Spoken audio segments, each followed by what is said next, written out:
Assalamualaikum warahmatullahi wabarakatuh. Izin memperkenalkan diri, nama saya Muhammad Iqbal Rahman dengan NIM 2106184. Saya di sini akan mempresentasikan materi tentang bahasa reguler dan DFA. Baik, langsung saja ke materi pertama, yaitu mendefinisikan suatu bahasa dengan aturan produksi menggunakan tata bahasa reguler. Nah, suatu bahasa dengan aturan produksi menggunakan tata bahasa reguler ini dapat didefinisikan dengan sebuah mesin otomata yang bernama Finite State Automata atau yang sering disingkat menjadi FSA. FSA ini adalah mesin abstrak berupa sistem model matematika dengan masukan dan keluaran diskrit yang dapat mengenali bahasa paling sederhana, yaitu bahasa reguler, dan dapat diimplementasikan secara nyata. Mesin abstrak ini didefinisikan sebagai pasangan 5 tupel, yaitu Q, sigma, delta, S, dan F.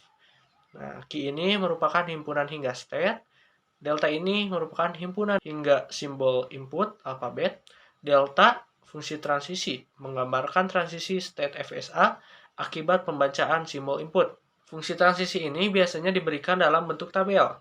Di dalam fungsi transisi ini, di mana tata bahasa reguler digunakan.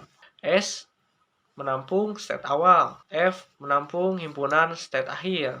Selanjutnya, finite state ini memiliki jenis-jenis ya. Terdapat dua jenis, yaitu deterministic finite automata atau sering disingkat menjadi DFA. Dalam DFA ini, untuk karakter input tertentu, mesin hanya dapat menuju satu state dan fungsi transisi dipakai pada setiap state untuk setiap simbol input. Selain itu, pada DFA, perpindahan state null atau kosong tidak diperbolehkan. Artinya DFA tidak dapat mengubah state tanpa karakter input sama sekali. Yang kedua, non-deterministic finite automata atau yang sering disingkat NFA. NFA hampir sama seperti DFA, namun yang membedakan adalah pada beberapa hal berikut. Diperbolehkan terjadinya perpindahan nol atau kosong. NFA dapat mengirimkan beberapa state untuk input tertentu. Pada dasarnya NFA memiliki fungsi transisi yang berbeda, selebihnya sama dengan DFA. Nah, di sini ada contoh deterministic finite state automata yang didefinisikan sebagai bahasa M, Q, sigma, delta, S, dan F, di mana Q menampung himpunan yang beranggotakan A dan B, sigma menampung himpunan simbol yang beranggotakan 0 dan 1, S menampung variabel A sebagai state awal, F menampung himpunan variabel B sebagai state akhir. Nah, di sini ada delta, didefinisikan sebagai tabel transisi, berisikan delta 01. Nah, di sini ada state A yang didampingi dengan simbol tanda panah, menandakan bahwa state tersebut merupakan state awal, ya. Nah, untuk B ini dia didampingi dengan simbol bintang yang menandakan bahwa variabel tersebut adalah state akhir. Untuk state A, jika dia menerima inputan 0, maka dia akan kembali lagi ke A. Jika dia menerima inputan 1, maka dia akan berpindah ke state B. Nah, selanjutnya, jika dia menerima inputan 0, dia akan kembali lagi ke dirinya sendiri. Jika menerima inputan 1, maka dia akan berpindah kembali ke A. Seperti itu. Untuk diagram transisinya, seperti gambar di kiri saya. Nah, selanjutnya kita ke cara kerja deterministic finite state automata dalam membaca suatu string. Mesin FSA tersebut jika menerima masukan sederetan simbol masukan dari simbol-simbol yang diizinkan, maka akan menuju suatu state tertentu. Jika state akhir yang ditempuh setelah suatu FSA menerima sederetan simbol akhir adalah state final, maka deretan simbol string tersebut dikatakan dikenali oleh FSA, atau dengan kata lain FSA mengenali string tersebut. Nah, di sini ada contoh deterministic FSA di atas. String-string yang dikenalinya adalah antara lain 0010. Nah, mari kita susuri dari awal. Karena state awalnya A, maka kita berada di A. Lalu diberi inputan 0, dia akan tetap di state A. Diberikan inputan 0 lagi, dia akan tetap di state A. Nah, selanjutnya akan diberikan inputan 1, maka dia akan berpindah ke state B. Nah, di state B ini dia diberikan inputan 0, maka dia akan balik lagi ke state dirinya sendiri, yaitu B. Sehingga dia akan berakhir di state B, di mana state B ini merupakan state final. Maka string ini dinyatakan dikenali oleh FSA. Selanjutnya ada 1101. Nah, dari state awal A diberi inputan 1, maka akan berpindah ke B, dan diberi inputan 1 lagi, maka akan berpindah lagi ke A. Nah, diberikan inputan 0, dia akan tetap di A, dan diberikan inputan 1, dia berpindah ke state B.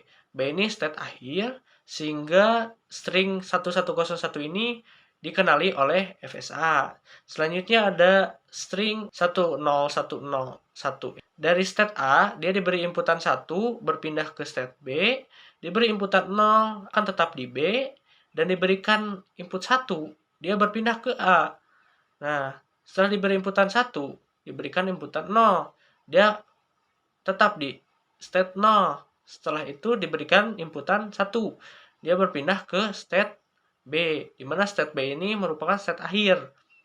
Nah, maka string 10101 ini dikenali oleh FSA. Selanjutnya ada 11100.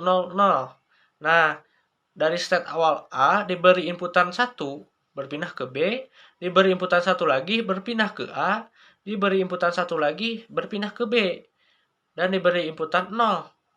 Maka dia akan tetap di B, diberi inputan 0 lagi, akan tetap di B. Jadi, state akhir dari 1100 ini di B, sehingga string 11100 ini dikenali oleh FSA. Nah, selanjutnya ada 001011.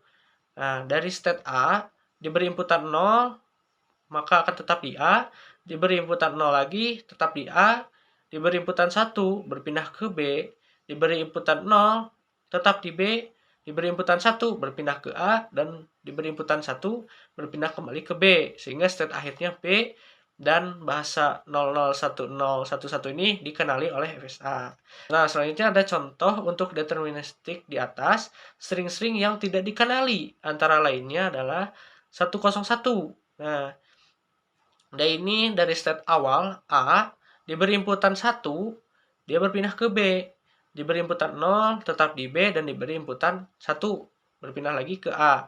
Sehingga state akhirnya dia A, tidak sesuai dengan state final pada FSA. Sehingga string ini tidak dikenali. Selanjutnya ada 110. Dari state A diberi inputan 1, berpindah ke B, diberi inputan 1 lagi, berpindah ke A, diberi inputan 0, dia akan tetap di A, sehingga string akhirnya A, tidak sesuai dengan string final B. Sehingga string 110 ini tidak dikenali oleh FSA. Nah, ada lagi 0110. Dari state A, dia diberi inputan 0, maka akan tetap di A, diberi inputan 1, dia akan berpindah ke B, dan diberi inputan 1 lagi, dia akan berpindah ke A, dan diberi inputan 0, masih tetap di A. Diberi inputan 0, maka akan tetap di state A. Sehingga string ini tidak dikenali oleh FSA. Nah, selanjutnya ada 1010. Dari state A diberi inputan 1, berpindah ke B, diberi inputan 0, tetap di B, diberi inputan 1, berpindah ke A, diberi inputan 0, tetap di A. Sehingga state akhirnya A dinyatakan tidak dikenali oleh FSA. Selanjutnya ada 000110. Dari state A diberi input 0, dia akan tetap di A, diberi input 0, tetap di A, diberi input 0, tetap di A, diberi input 1, dia berpindah ke B, diberi input 1, dia berpindah lagi ke A, diberi input 0, tetap di A. Sehingga state finalnya bukan B, dan dikatakan tidak dikenali oleh FSA. Nah, untuk kumpulan seluruh string yang dikenali oleh FSA merupakan suatu bahasa yang dikenali oleh FSA tersebut. Jika dimiliki FSA M, maka bahasa yang dikenali oleh FSA dinotasikan sebagai LM sama dengan himpunan X, di mana X semua string yang mengantar M dari S awal ke SI, di mana SI ini merupakan anggota himpunan dari F. Sekian dari saya, mohon maaf apabila terdapat kekeliruan pembacaan. Akhir kata dari saya, wassalamualaikum warahmatullahi wabarakatuh.